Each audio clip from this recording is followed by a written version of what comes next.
Una de las cosas que tratábamos en nuestra etapa como uno de los temas importantes es la sanción de la ley de promoción del trabajo registrado que se aprobó el pasado jueves en la Cámara de Diputados de la Nación. Y para hablar de este tema vamos a saludar al diputado nacional del Frente para la Victoria, Héctor Recalde. Recalde, muy buenos días y gracias por recibirnos. Buen día, ¿qué tal? ¿Cómo están? Gracias por llamar. Bien, bien. Bueno, ley importante la que se aprueba este último jueves, que justamente para combatir el trabajo no registrado, que ha sido quizá uno de los flagelos más importantes de este último tiempo, ¿no? Efectivamente, esta es una ley que tiende a la igualdad, la inclusión y la justicia social, porque fíjese que yo decía allá por el 2002, cuando casi la mitad de los trabajadores estaban no registrados, estaban en negro, el trabajador en negro, por la vulnerabilidad que tiene, era prácticamente, virtualmente, un desaparecido social, ¿no?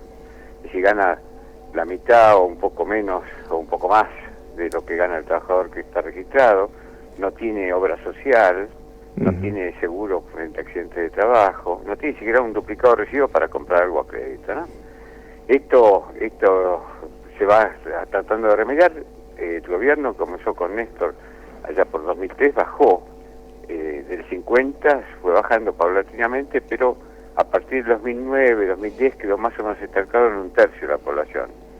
Hoy es el 33.5, y la intención de este proyecto, que busca registrar el empleo y además combatir el fraude laboral, son los dos objetos que tienen la ley. La ley, falta la promulgación, ¿no? Son realmente, van en camino a la igualdad. Así que tiene varios ejes la ley, que tiene que ver con la participación popular también en esto, al crear un registro de empleadores que violan sus obligaciones con los trabajadores o con la seguridad social, y esto da oportunidad a que el pueblo, el que consume, el que usa servicios, elija las empresas que no violan la ley, ¿no? En perjuicio de toda la sociedad. Además, agudiza los sistemas de fiscalización del trabajo, articulando a las provincias con el Estado Nacional, genera una comisión de seguimiento integrada por el Ministerio de Trabajo, el Ministerio de Economía, la FIP y ANSES, para hacer una investigación en los lugares complejos, ¿no? Es decir, emplear inteligencia, digamos, en este sentido. Por ejemplo, cuando los procesos de tercerización, subcontratación, el fraude laboral, de manera tal de que se puedan llegar a modificar aumentando la posibilidad de fiscalización. Pues nuestra sociedad es una sociedad bastante transgresora, ¿no es cierto?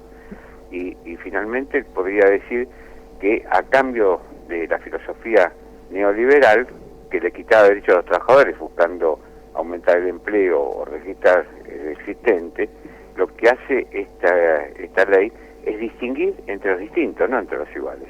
Los trabajadores son todos iguales, no hay por qué quitarle derechos. En aquel momento, con esa filosofía, lo único que se consiguió fue quitar derechos a los trabajadores.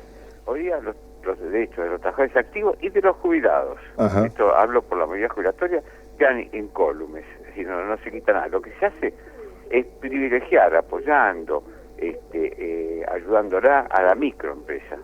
El primer sujeto favorecido es la microempresa, o sea, aquella que tiene hasta 5 trabajadores y de acuerdo a la facturación, porque obviamente puede haber empresas con menos de 5 trabajadores que, por ejemplo, se dedican al software y tienen una rentabilidad que no necesitan ningún apoyo, ¿no es cierto?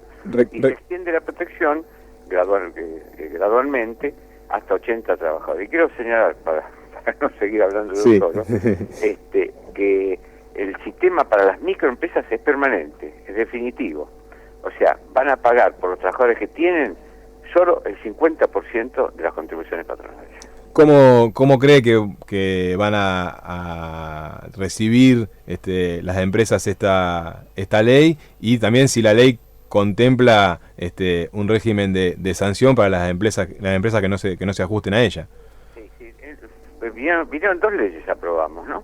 Una que tiene que ver con lo que estamos hablando y la otra con las sanciones, que modifica el Pacto Federal de Trabajo, la ley 25.212, aumentando las sanciones y dando la parte de movilidad porque se la referencia con la evolución del salario mínimo vital y móvil.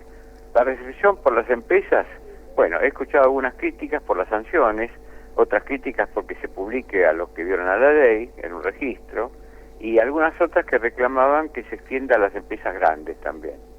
El criterio de la ley, es decir, las empresas grandes no son vulnerables, los grandes grupos económicos no tienen por qué ser subvencionados, ¿no es cierto? Estas son, digamos, las observaciones y críticas que por lo menos yo escuché. Hay otra que es la que planteó el diputado Claudio Lozano, que es que con esto se desfinancia la seguridad social y que en realidad lo que debería hacerse es aumentar la productividad. Sí.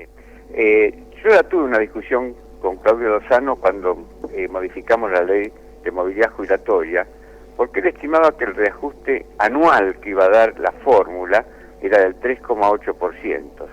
Y lo que yo sostenía, yo por suerte dudé, porque Lozano es un especialista, como fue también en ese momento María América González, que cuestionaba, y con la colaboración de mis asesores, concluimos que la aplicación de la fórmula, no en el año, sino en el primer semestre iba a dar entre el 11 y el 12%, y del 11,59%.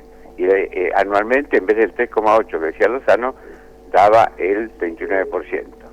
Además hizo otra observación, Lozano, lástima que no esté en la otra línea para que no me gusta a mí hablar solo, ¿no? Cuando estoy... Pero como usted citó a Lozano, le estoy contestando. Sí, sí.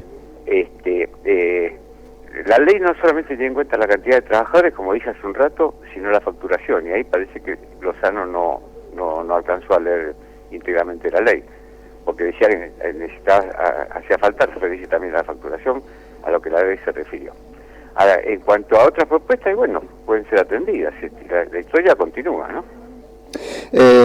Una pregunta más quería... Lo que quiero decir, porque la crítica fundamental fue que al bajar las contribuciones, esto modificaría la fórmula jubilatoria, porque la fórmula tiene un rubro que se refiere a cuánto recauda el ANSES. Pero los artículos 19 y 24 de la ley dicen que el Estado compensará esta disminución para que no se altere la fórmula. También quiero decir, si hubiera sido bueno que hayan votado, cuando votamos en soledad nosotros la movilidad jubilatoria, nos hubieran acompañado en aquel momento, ¿no? Claro, y al final la realidad demostró que dio sus frutos. Quería preguntarle porque según los datos que se dan de la informalidad actual es del 33,5%, y los trabajadores que hoy pagan ganancias están entre un 5 y un 8% aproximadamente, según algunos datos u otros datos. ¿Por qué cree que a los sindicatos le preocupa más ese 5 u 8% que el 33,5%? Yo la verdad que no sabría. Hablar así en general de los sindicatos podría incurrir en injusticias.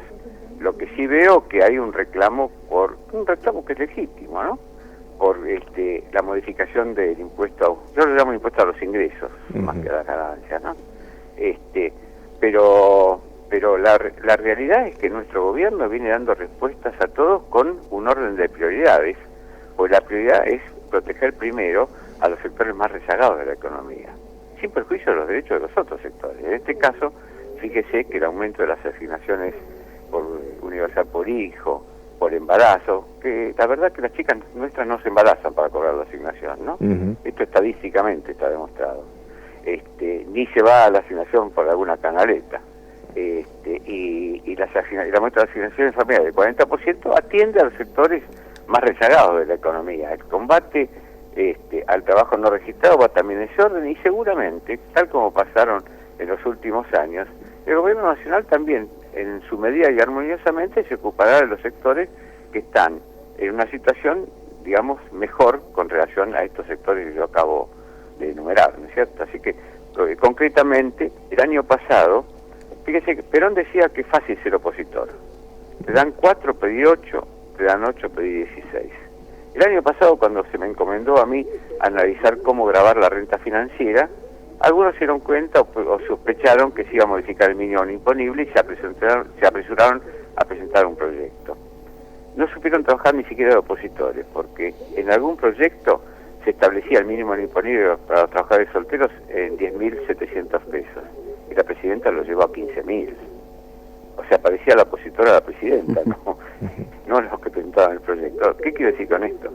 nuestro gobierno avanza hacia la igualdad, hacia la justicia social, y lo hace en su medida y armoniosamente, en un mundo conflictivo, con problemas en la región, como la crisis que hay en Brasil, que están tratando de superar ambos gobiernos de nuestros países hermanos. A pesar de todo eso, vamos avanzando hacia la igualdad, ¿no? Héctor Recalde. Acabo de leer hoy, mire, fresquito, un artículo de Alfredo Zayat que recoge un informe que hizo un grupo internacional con técnicos y expertos, donde dice que nuestro país es uno de los países que más avanzó hacia la igualdad. Informe similar al que dio la CEPAL, claro, la FAO, Naciones Unidas, que no son el INDEC. Exactamente. Héctor Recalde, diputado nacional por el Frente para la Victoria, le agradecemos muchísimo por este contacto. No, muchas gracias por el llamado.